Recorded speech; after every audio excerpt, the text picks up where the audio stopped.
নমস্কাৰ বন্ধু বান্ধৱীসকল, আমি হাইব্ৰিড জাত ইছৱেষ্ট কোম্পানীৰ ডায়মণ্ড জাতৰ জলকীয়া লগাইছিলোঁ। এই জলকীয়াকেইডাল সুস্থ সবল গছৰ পৰা আমি কালেক্ট কৰি আনিছোঁ আৰু জলকীয়াকেইডাল ধুনীয়াকৈ পকিছে।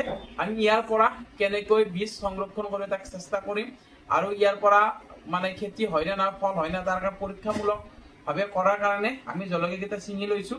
তাৰপিছত আমি জলকীয়াকেইটাই ধুনীয়াকৈ লগাই লৈ ধুনীয়াকৈ ইয়াৰ পৰা আমি ধুনীয়াকৈ গুটিবিলাক এনেকৈ কাটি লৈছোঁ। লৈ এই ধুনীয়া দেখিছে একদম সুন্দৰ জলকীয়া, যথেষ্ট গোট আছে। গতিকে আমি গোটবিলাক এনেকৈ ওলাইছোঁ।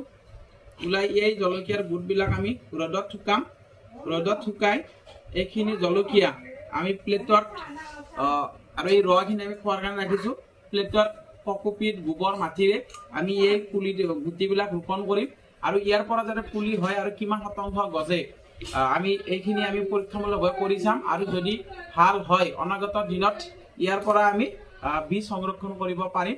আৰু এনেকুৱা ভিডিঅ' পাই থাকিবৰ কাৰণে আপোনালোকে মোৰ ফেচবুক পেজটো লাইক, কমেণ্ট আৰু শ্বেয়াৰ কৰিব। ধন্যবাদ।